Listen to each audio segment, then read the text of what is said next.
You take care of all of your patients and clients, but who takes care of you?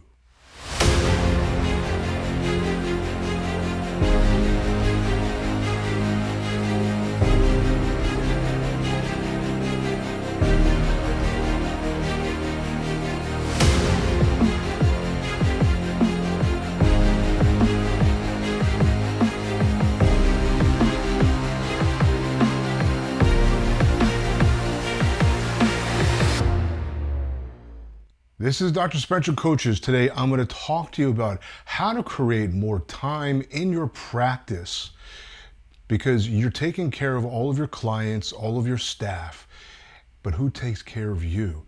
Especially on that Friday night when you're finishing up all of those CMS 1500 forms and your SOAP notes, and you realize that you got to take it home on Saturday so you don't have to bring it into Monday. And there goes your weekend. You could be working 7 days a week. We all know, if you're an entrepreneur, you know what I'm talking about, especially if you're a clinic owner.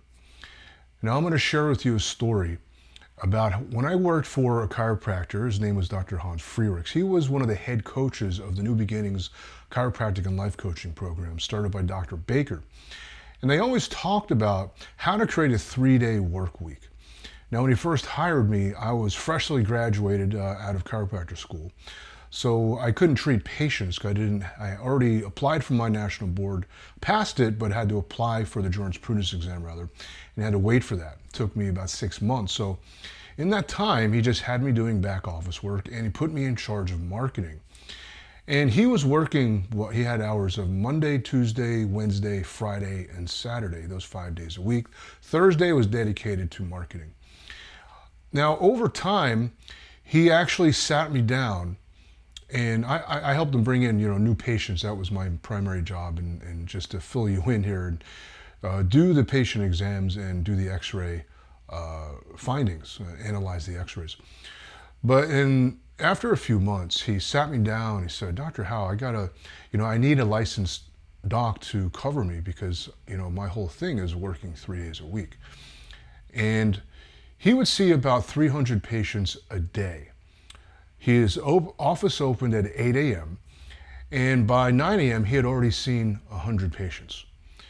And that amazed me because I came from student clinic. We could barely find 30 new patients. And here he was seeing 300 patients a day. So I asked him, how do you do it? And he taught me his whole system. After all, he was one of the head coaches, so he really coached me through the whole time. And he said, my thing is I just want to work 3 days a week. And how he did it was by generating new patients. I was the guy who generated new patients. About 50% through marketing, the other 50% was through referrals. He had a really good referral program. And his whole system was based upon referrals and doing what's called spinal screenings. So if you generate enough new patients, that new revenue, he averaged about $60,000 a month. And a big part of that was wellness patients renewing, and then the other part was new patients. And his average care plan was about $4,000.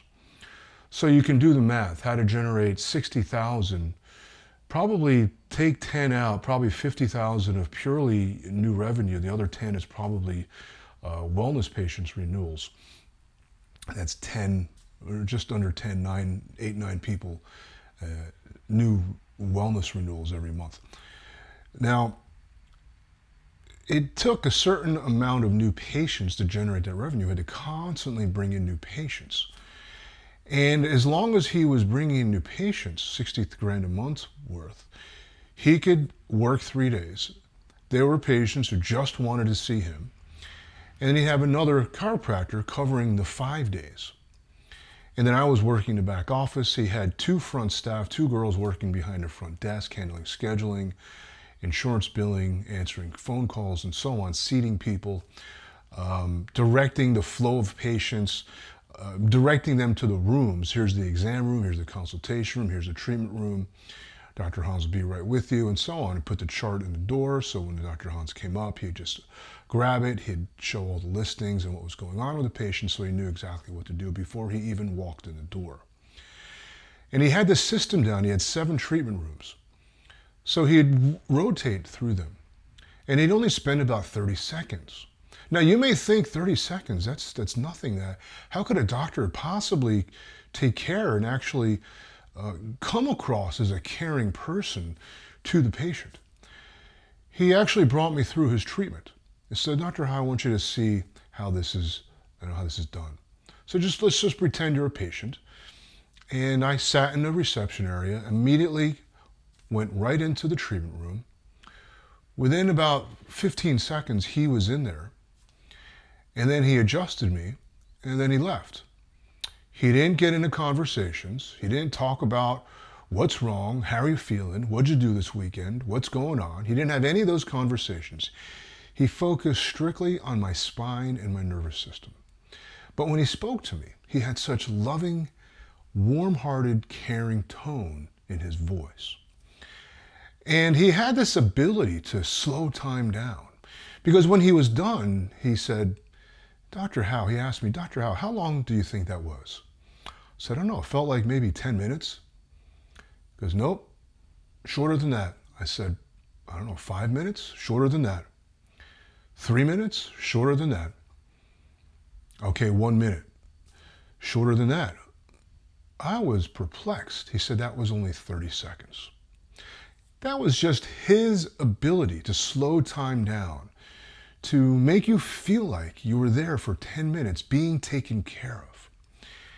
So no patients ever complained about this doc doesn't take care of me. He just comes in and out. He only adjusts me. You hear about these chiropractic offices that are like that. It's like a conveyor belt. They grab a card at the end of the table and they just adjust, wham, wham. They don't even talk to them. They get on to the next person. It's this big room full of, 10 tables. They're seeing like 500 people a day. They're only seen for 30 seconds. The doctor actually never talks to them. And they're the ones, those kinds of practices they complain about. I don't really feel taken care of. You didn't really talk to me about what's happening. It's in your communication. It's in your demeanor. It's in the energy that you bring into the treatment experience. Now, for me, I was doing the patient exams after the consultation. So whenever we had a new patient, they remembered me from the health information booth, the spinal screening booth. And that should only take 3 minutes. And then I'd bring him into the x-ray room, I'd position him, and someone else would shoot the x-ray because I wasn't licensed.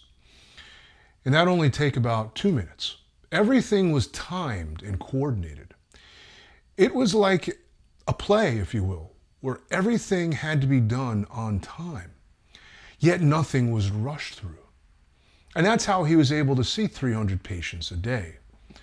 And by generating new patients, being relentless on the marketing, because I was in charge of that. At least 2 times a week, I would run a spinal screening booth. And I would set up new accounts, new places to go screen. I'd go to the gyms around town. I'd set up health talks in the senior centers. I'd go to the farmer's market every single week. And whenever there was a festival, I would work all weekend long to introduce what we can do to the community. It wasn't about getting new patients. It was about expressing what we can do for you, what we can do as a healthcare practice for you, my patient. Now, if you're an acupuncturist, the same thing applies. If you're a medical doctor, across the board. A lot of people complain about how their medical doctor, you sit in a waiting room for 45 minutes, the nurse or the medical assistant sits you in some other exam room for another 45 minutes, and you're there for an hour and a half before the doctor comes in and just looks at your chart, doesn't look at you in your eyes. He may just look at you and go, okay, so how's this? Okay, so we need to renew your prescription. Okay, temperature is this, okay, and then they're gone. And you don't ever feel this sense of interaction, this sense of care, this sense of concern, this sense of understanding of what you're going through. It happens all the time.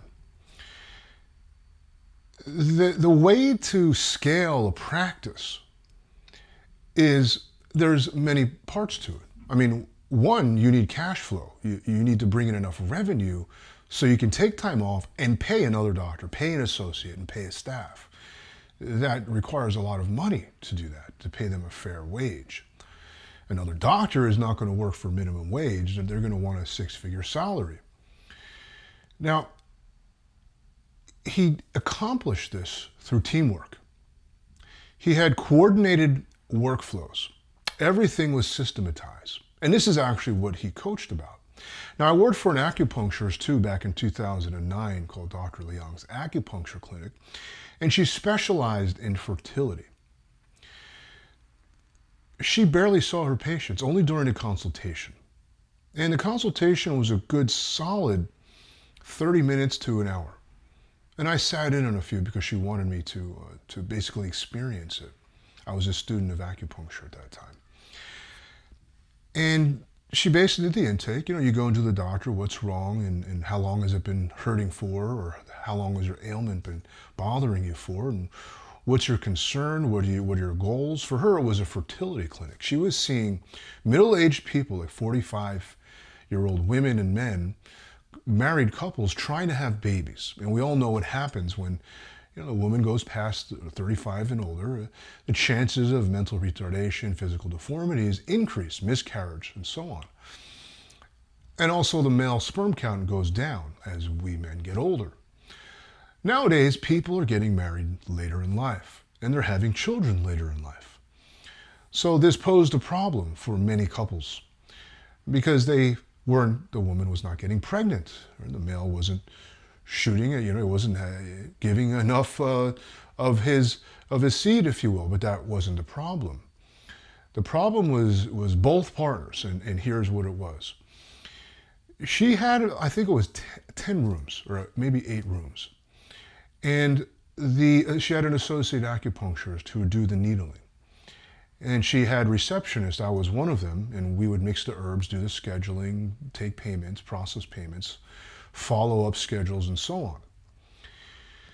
The associate explained to me how her whole system works. She never promised to produce a baby. She said, I can't promise anything.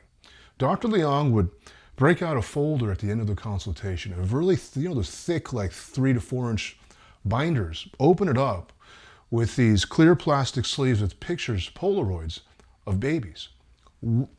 That thick, and pull out a couple of them. And all along her walls was plastered with these Polaroids of newborn babies. Across the whole office, every wall was filled with newborn babies. And she had such a sweet, loving, warm, caring presence to her. And Dr. Liang would say at the end of the consultation, I can't promise anything, but I want to share with you something. She'd go under her desk, break out this big binder, open it up, and show them all the pictures of these babies. And they just look at her. You can't promise me anything, but look at the success. Look at the walls. They just look around and see thousands upon thousands of newborn babies. So she can't promise anything, but look at her success rate. And here was how her treatment worked. She would do the needling usually once a week, twice a week, sometimes 3 times a week. The main treatment wasn't the needling. It was the herbs. I would mix about a month's worth of herbs for the patient. They come in once a month and grab the herbal mixture. It was actually dried. They basically make a concoction, boil it so it evaporates, turns into a paste, it dries the paste, and they grind the paste into a powder. So she would write the formulas down, and I would measure it in these tubes that measured volume of milliliters. And I'd mix the right ratios into these bottles. And they were the formulas for each patient. Now, she told me the reason why her formulas work, why her method works, is because as women get older, the uterine lining dries up and the placenta doesn't form. So when the zygote, that's what the fertilized egg is, when the sperm and the egg meet, it's called a zygote, that moves out of the fallopian tubes and glues itself to the uterine lining. And that glue turns into what's called a placenta. And what happens when women get older, the uterine lining dries up. So her herbs basically moisturized or increased blood flow to the uterine lining. And that was the main treatment. So the placenta, a proper placenta, can form. And for the men, it wasn't only the sperm count, it was the morphology, the shape of the sperm. So the herbal formulas were not just to increase sperm count in the husbands, but to increase the health of the sperm, to make sure that the shape of the sperm only had a single tail. Sometimes they have two tails, and that's not normal. A two-tailed sperm cannot penetrate an egg. So the treatment took months, at least 6 months, and they would continue to work with their OBGYN on the hormonal treatments, the progesterone and estrogen treatments, so they can invoke the ovulation cycle. And this way they can time their copulation, so the herbal formulas would work in conjunction with that. And she had people flying in from all over the world, from New York. She was in San Francisco, from England, from other countries, because I would treat them, and that's how I knew. I mean, I would mix their herbal formulas and I would talk to them. Most of her patients were from within a 2-hour drive. Now, those patients that were far, they wouldn't get acupuncture, they just get the herbal formulas. But that was her primary staple. And she wasn't even treating the patients with the needling anymore. Her primary assistant was a licensed acupuncturist. And she wasn't in the office every day. You know, you can scale your practice by increasing the volume, increasing the product or service that you're selling to generate enough revenue, which means you have to streamline your workflow, your patient management, your scheduling, your office flow to meet the demands of a high volume practice. In both of these practices, that's how everything was set up. And it's possible, even if you're a naturopath, if you're a medical doctor, because a lot of times as a clinician, you don't think about these things. You just want to take care of your patients. Your primary concern is the well-being of your patients. Believe me, I know, I'm a former chiropractor, and I like to take more time and I charge more money. For Dr. Hans, he gave these huge discounts and then saw more people. So there's twofold. Another chiropractor that I know, Dr. Sean Dill, you may be familiar with his name, his approach was the opposite, to see less people and charge more money. He would charge $6,000 for 6 months of care. He'd have his patients come in once a week.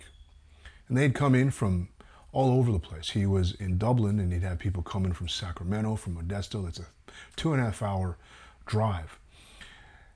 And he always talked about see less people so you can take time off and charge them more money by increasing the value of your service through communication. So it's all about increasing the value. And it's not selling, it's letting the patient know what's going to happen, the consequences if the condition is left untreated, and also giving them care, the energy that you have, your presence. Are you fully present with your patient, or do you come across as just going through the motions? You know, put yourself in your patient's experience. Put yourself in your client's experience. How is the experience? Because ultimately you're giving them an experience that they can't get anywhere else, a unique experience. A lot of doctors who own a practice, and this even goes beyond healthcare practices, a lot of entrepreneurs owning a small business, brick and mortar, like to invest in the latest, greatest technology. They want to keep everything updated. They want you to walk in and feel like you're walking into a Hilton hotel. And they do new floors. They got the new point of service, the counters, everything, is always up to date. And they want the latest, greatest technology to impress their patients. Now that works to a small degree. I mean, you don't want to walk into a shack and expect quality care. But when you're over-promising and under-delivering, meaning you have such a great presentation, but your care and the results that you get just isn't there. It doesn't matter how beautiful your practice is, how it looks, how nice the chairs are. If you're not letting your patients know that you care, if you don't have staff that directs the workflow, that keeps the patients moving, that gives them an experience of feeling welcomed and appreciated for being there. It doesn't matter how much money you invest into the modernity of interior design, they're not going to want to come. It's really about the service and the experience that you give them. Now, scaling, nobody thinks of money. I don't know why it's so taboo to talk about money in health. It's why you became a doctor, not to use people for money. You're certainly not there to use patients for money. You want to take care of them, but you want to be paid well. Because there's certainly many ways to take care of people and not get paid well, like a caretaker. You get minimum wage as a caretaker. You can be a live-in nurse and make some okay money, but you became a doctor, you became a clinician, you own your own practice because you want to make a great living, because of the lifestyle that it gives to you, the freedom that you thought you can have as a result of being a practice and clinic owner over being an employee of some other doctor or some hospital or some healthcare practice. Because associates always get the grunt work. Believe me, I know, I was one. And you'll be doing all the grunt work, which isn't a bad thing because you'll actually learn how to run the business. You learn all the ropes and ins and out of it. And if you own your own practice, you're going to have to do that as you scale it and build it up before you make enough money to pay someone to run it for you. And even the office is, you don't run your office, you have your staff, you have your office manager run it for you. Essentially, they become your boss. So you can focus on your patients, which is what you want to do. But the whole workflow is systematized. There's a great book called The E-Myth, and why most small businesses fail is because they don't systematize their business, whether it's a burger joint or whether it's a convenience store or whether it's a clothing store, whether it's a healthcare practice. If you don't systematize your workflow, your patient management, your office procedures, and you run it like a mom and pop, it's going to be impossible to scale and build. You're going to be wondering why you're spending an hour with a patient, you got a line out the door, or your waiting room is filled, or there's a line, at your cash register, and people leave because they don't feel like you care about them enough to actually see them and pay them attention. That's what happens because you can't handle the business. You may be have a great charismatic personality that you attract people to you, but if your system can't handle the business, can't handle the patients, can't handle the clients, they're going to just leave. I mean, you ever go to any kind of store, the line was so long, you stood there waiting and you realized you weren't going to be seen for an hour. So what do? You get up and leave. You go find someone else. That's what happens if your business, if your practice can't handle an influx of new clients and new patients. So your system has to be scaled, has to be ready to grow. You have to scale before you grow. You can't invest in a bigger office and new equipment and more staff if you can't handle the new business, if you're not bringing in new revenue. That's what scaling is about. Scaling is about managing and marketing. You systematize your office and you do relentless marketing, the marketing that works. You may do a shotgun effect in all different marketing, social media marketing, mailers, email marketing, word of mouth, networking, spinal screening booths, healthcare fairs, things of that nature. But you find that one method that works the best and you commit. Consistent commitment into that method of marketing, because that's what's going to bring you more revenue. Otherwise, you're dividing your time. You're dividing, another 6 hours on a Saturday to some place where you may get one patient every month.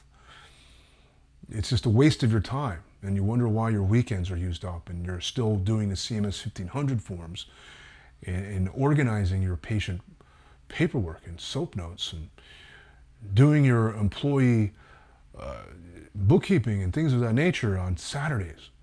You don't want to work on Saturdays. You want to clock out at 5 or 6 o'clock, whenever time your clinic closes, and don't take work home with you. You don't want to go home thinking about your patients and thinking about what paperwork you got. You've got a family to feed, a family to love, a family that loves you. Maybe you have children you want to spend time with. Maybe you want to build a family, you don't have children yet. Whatever the case may be, you didn't open your own practice to be a slave to it. Are you running your practice or is your practice running you? That's the question. And how do you get out of that trap of devoting more and more time to making sure the practice succeeds and making yourself believe that to make your patients feel like they need more care is to spend more time with them, when it's not about spending more time with them. It's about giving them more energy, giving them more attention. And when you give them more attention, you can spend 30 seconds with them and they're going to feel like it's an enormous amount of time. That's your generosity. It's all part of scaling a practice. It's all part of increasing revenue without increasing overhead. And this is what I specialize in. This is what I can help you do, because I have a few business models that can really help you generate well into the mid 6 figures, into the 7 figures that you can create as a gross revenue into your practice. So you can have a staff, you can open a satellite office and repeat that and generate more revenue like that. And all you got to do is show up a couple days in one and a couple days in another satellite office. And that's scaling and growing your business. And if you want to know more about how to do that, this is what I do for my clients.